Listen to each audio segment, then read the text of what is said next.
Shrisha was sitting on a pile of clothes kept on the floor. Her room seemed to appear as if a great catastrophe took place, with garbage and broken glasses scattered all over the floor, bed sheets scrambled on the mattress, and a dim-lit night lamp giving off an eerie ambience. On observing more carefully, Ashutosh saw Shrisha wearing a half-sleeved light dress, which didn't seem to be clean, her hand full of wounds, cuts, and blood, her eyes seemingly sinking into her eye socket out of weariness. Her overall appearance was extremely tired. On further observing her carefully, he saw her lips moving, mumbling something very lightly under her breath. From her movement of lips, he concluded that she was most probably saying, "What is the point of living anyways? Why do I keep on living every day? To suffer? Yeah, I deserve to." Ashutosh was in a fix about whatever he was seeing in front of him.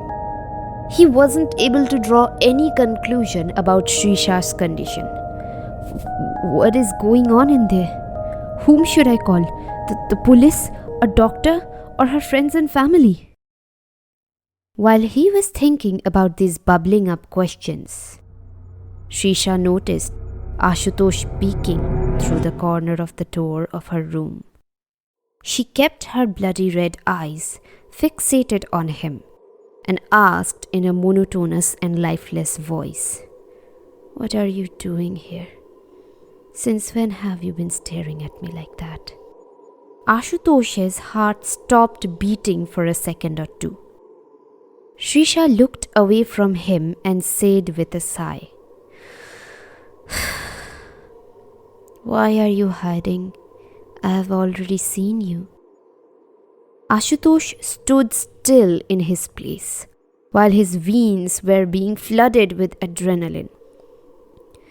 "Just don't talk about this with others," Shrisha said while crawling up her bed.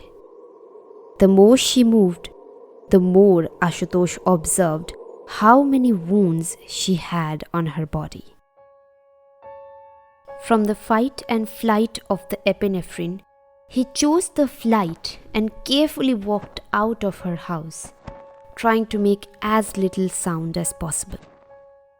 As he walked out of the main gate, he gasped as there was very little oxygen in the house. He started feeling a sudden fright and his heartbeat raced, thinking, "Is she a psychopath? Is she retarded? She is definitely a psychopath." He sat down on a bench nearby and tried to calm down. As his nerves relaxed, he decided that he was going to talk to Richa about it tomorrow, even though Shrisha told him to keep shut. He then headed home with an intense worry in his heart. The next morning, Ashutosh visited Richa just when she was about to leave for her office. After exchanging good morning wishes, he asked her, "You are a good friend of Shrisha. So, have you ever visited her house?" Richa replied with a tinge of surprise on her face. "Yes, many times. Even the day before yesterday, we played cards at her house. Why do you ask?" Ashutosh did not expect this answer from her. As a result, he stayed quiet for some time. He asked another question to her, casting the silence aside. "Didn't you find anything odd about her house?" Richa thought a bit hard while slipping her feet in the shoes and replied, "If you mean that how her house is extraordinarily clean and tidy and her claiming to have no maids for the same, then yes, that's pretty much odd. But why these questions all of a sudden? Did you visit her house yesterday?" Ashutosh felt a massive jolt in his mind, which confused him further. He ignored her questions and said, "Let's go together. You are going to be late for your office, and I have to open my restaurant too." Richa lifted her bag and smiled affirmatively, and both of them walked together. After the whole day of overtime work, Trihan walked to the public garage of his office towards his motorbike alone, as Shrisha and Richa went home on time. Suddenly, he felt a light tapping on his shoulder. He turned towards the source and saw Ashutosh. He said, "We never got officially introduced, but I hope you know me."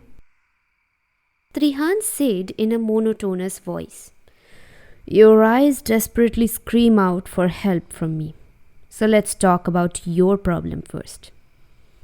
Ashutosh said without hesitation, "It's about Shrisha." Those 3 words piqued Trihan's interest. He calmly said, "Let's sit somewhere and talk relaxedly." After sitting down on a bench at a nearby park, Ashutosh started describing about everything that he saw yesterday in details. Trihan listened to the whole situation sensibly and commented, "I too felt something was wrong with her lately, out of instincts. Well, we can't exactly jump to conclusions. We need to find out more about the matter. Does Richa know about all these?" Ashutosh answered to Trihan with the conversation between him and Richa. Trihan scratched his head and said, "What the hell is going on? Does she have a personality disorder? Then we should consult a psychiatrist." Trihan realized he was getting panicked, and that was hindering his deductive skills. After remaining silent for about a minute to calm down, Trihan rubbed his chin with his index finger and said, "From what you said, she had lots of wounds on her body. She kept saying that she suffers and that she deserves it.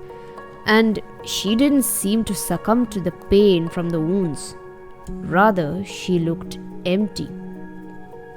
It sounds like those injuries were self-inflicted, but there is a very possible chance of it being an attacker from outside or somebody who came to visit her and caused her that pain.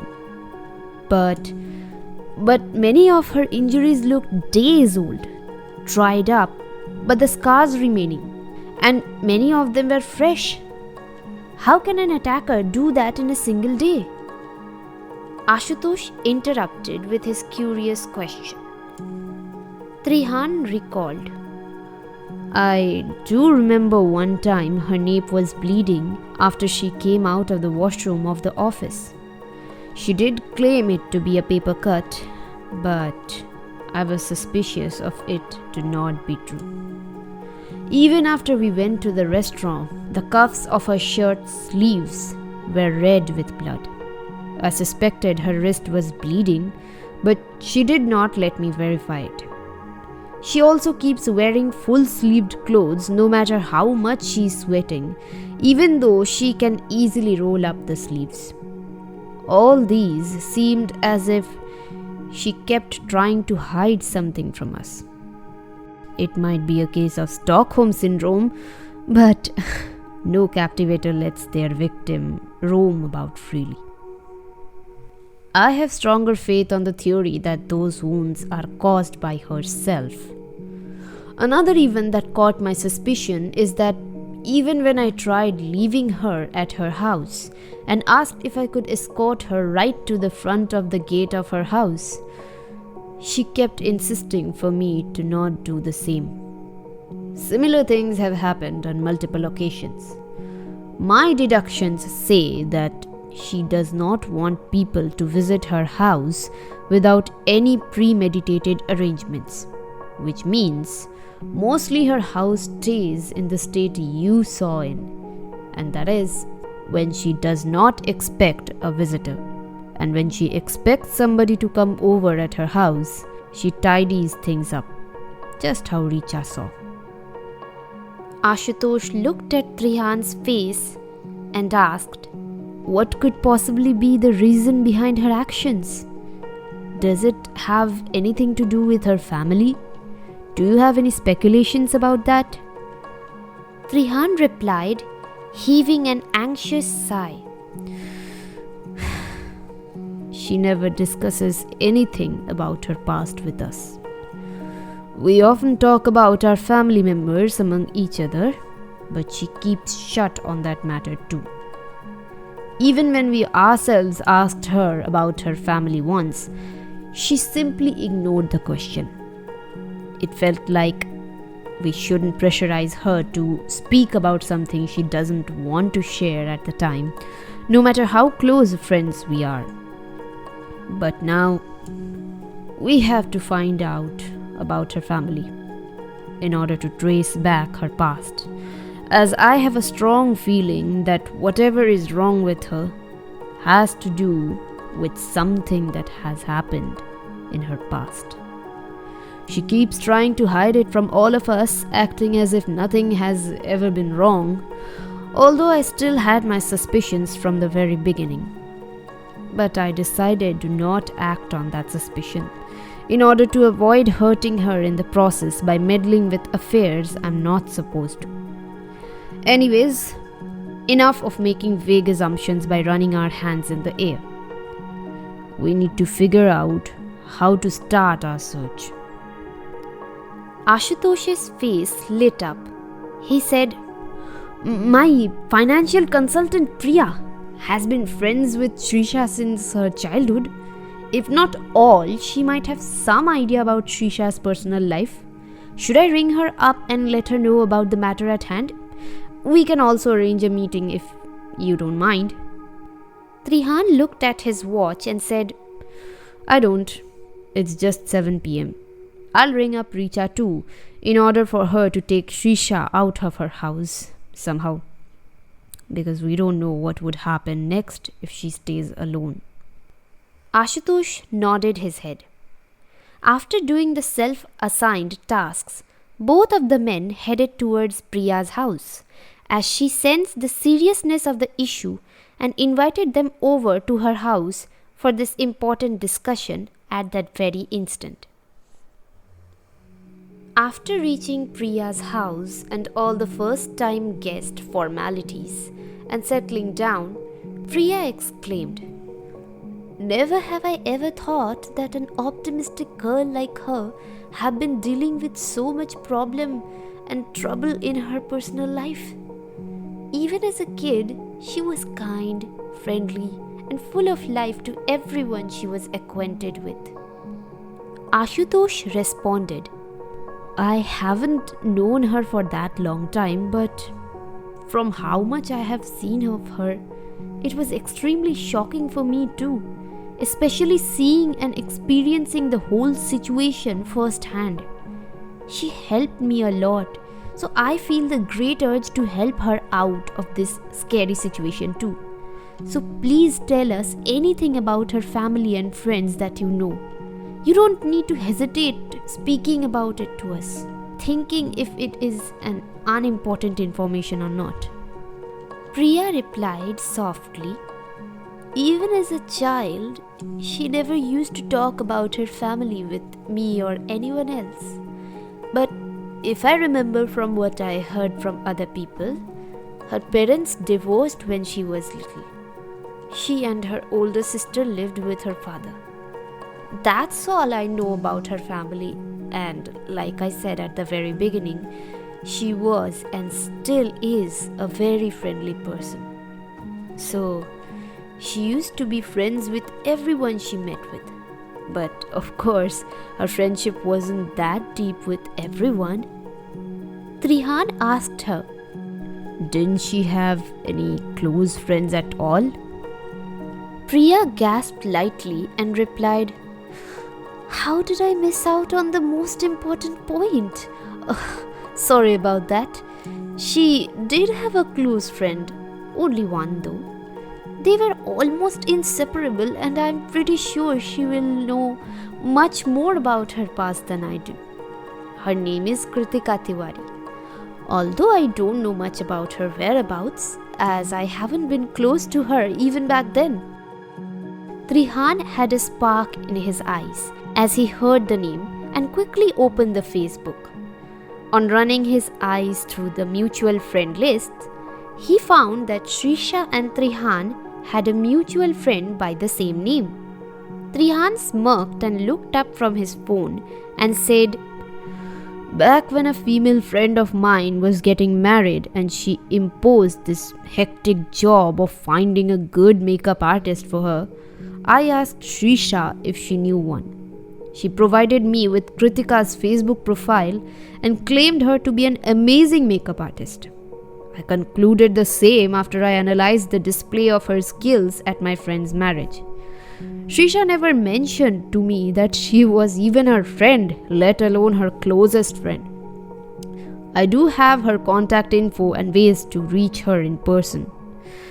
Glad I didn't have to go all Holmes mode to find the secret best friend out." Ashutosh exclaimed with relief, "That's great news.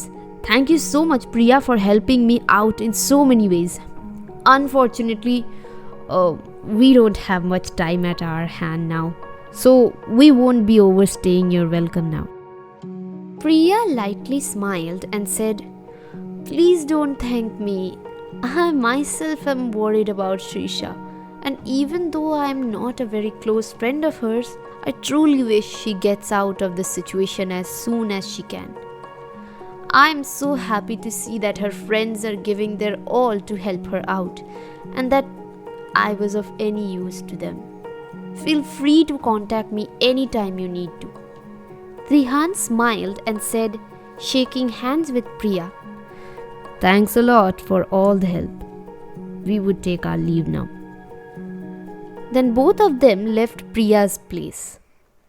While getting up on his motorbike, Trihan took his phone out of his pocket and rang up Richa, who immediately answered the call. "Yes, Trihan, what's up? Got any valuable information?"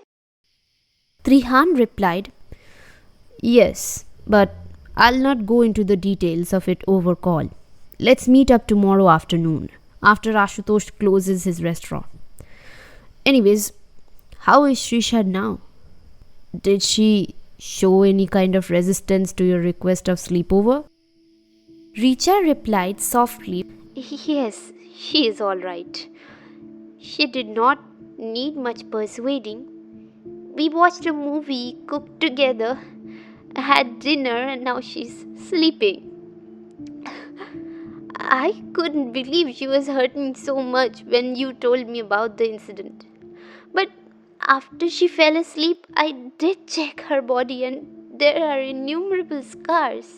What is going on with her?" Trihan tightened his lips for once and then said, "We will give it our all to find that out and help her. By the way, you didn't let her realize that you knew about everything, right?" Richa cleared her throat and replied softly again, "No, I didn't give her the slightest clue about it. Also, I have a very important concern, which is about Shrisha. We can't leave her all alone tomorrow, right?" Ashutosh overheard Richa's question while getting up on the bike behind Trihan. He took Trihan's phone from his hand immediately to answer to her. "Don't worry about that. I'll tell Priya to be in charge of her tomorrow. My intuition says that we are going to reach to the root of the problem by tomorrow." Richa replied in relief, "That is better then. All right. Tomorrow, I'll first visit Trihan at his house in the morning, and then both of us will meet you at your restaurant after you close it down. So, see you guys tomorrow." Then she ended the call. Trihan snatched his phone back from Ashutosh without turning back and said, "You will be in great threat of life if you try to touch my phone without my permission next time." Ashutosh smiled and said, "Somebody is really protective of their phone. There must be something very secretive in there which you are trying to hide.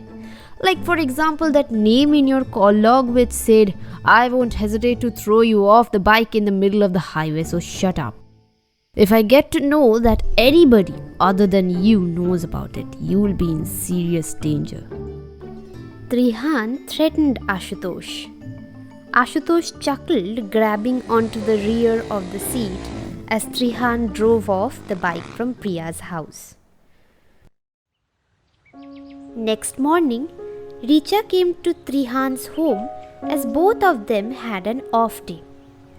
After welcoming Richa in the house, Trihan told Richa about everything that they gained from the conversation they had with Priya. Richa, being unlike herself, heard the whole matter calmly. After Trihan finished speaking, Richa said, "I think you and I should utilize this time and visit Kritika. I know Ashutosh dearly wants to be a part of our interrogation with her, but we can't just waste the entire morning sitting idle and do nothing, right? That'll be a huge delay." Trihan kept biting his lips throughout the time Richa spoke, trying to suppress his laughter. Swallowing the burst of laughter, he told Richa in his usual sarcastic tone, "I never could have imagined you being this serious and calm." Richa squinted her eyes and said, "I don't really know if I should take that as a mockery or an actual compliment. Anyways, call Kritika right now and ask her if she will be able to meet us now." Trihan smiled again while dialing Kritika's phone number and held the phone on his palm, turning the speaker on. After a few rings, Kritika answered. "Kriti, the makeup magician speaking. How can I help you, madam?" Trihan replied, "Bold of you to assume that it has to be a madam. Trihan Bagchi this side." "Your name does sound familiar. Do we by any chance have had any business before?" Kritika replied in her signature bold manner. Trihan replied, "Yes, we did. I was recommended your name by a close friend of mine, although not for my makeover. Anyways, my reason for calling you does not have to do anything with your job or mine. It's about something more personal on which I need your help. The close friend I mentioned earlier happens to be Miss Shrisha Haldar. She is going through some issues which we are unable to understand and need your help on the same. Will you be able to spare some time on us from your schedule? It's urgent, so we'd prefer if it's today. Even better if it is now in the morning." After a brief moment of silence, Kritika replied, maintaining her bold attitude, having an underlying tone of worry. "Oh, so you are that weird man who contacted me via Shri. Well, I have a very tight schedule every day. But when it comes to Shri, I am more than free to talk. Is she coming along? I wonder why she never told me anything about something that is bothering her. It's so upsetting. Anyways, come within an hour at my parlor, which I presume you know the location of." Trihan chuckled and replied, "I never knew you were this close to her. Anyways, I'll be seeing you at your mentioned time with one of my fellow colleagues. She and I both are good friends to Shrisha, so I hope it isn't going to be a hassle for you." Kritika responded, "Okay, so I'll be expecting 2 of Shri's friend. Okay, see you later." The call ends thereby. Richa smiled and said, "Let's get going." Trihan nodded and got up, saying, "You freshen yourself, taking your sweet time. as it'll take less than an hour to reach her parlor. Feel free to use my washroom. Meanwhile, I am waiting on my bike. I also happen to make an urgent phone call." Richa walked towards the washroom and, on the way, lightly patted Trihan's shoulder and said, "You worry too much, but never express that. Maintaining a calm demeanor. Just don't overdo it." Trihan stood there silent for some time as she walked away. He lifted his head upwards and left a big sigh, keeping his eyes closed. He then lowered his head and walked out of the house to get to the corridor where he keeps his bike. He leaned against the wall and then stared at Srisha's phone number on his mobile phone for a good while. Hesitatingly, he clicked on the call option and held the phone firmly against his ears. After almost a whole round of ringing, Srisha answered the call. "Yes, Trihan?" Trihan remained quiet and replied when Srisha called him by his name again. What's up? How's your day off going, Srisha?" Srisha chuckled and said, "Did you just call me Shri? That's so sweet. Kriti calls me that too. Anyways, yeah, I'm having a great day of outing at the shopping mall with Puja. I was planning on having a shopping spree for so long, but due to a lack of time and energy, couldn't get anything done. We are currently at the food court of the mall. After the shopping, I'm supposed to help Puja around the house. Going to pull off another night stay after Richa. I hope she told you about it. How about you? How's your day going?" Trihan said, "Nothing much. Just me and Richa hanging out." Srisha giggled. "That sounds fun. Unfortunately, I'm going to miss out on this. Let's make a plan on some other day off. For now, my order is up, so I have to go now. Take care." Srisha hangs up the call. Trihan put the phone down and thought, "How can you lie so easily?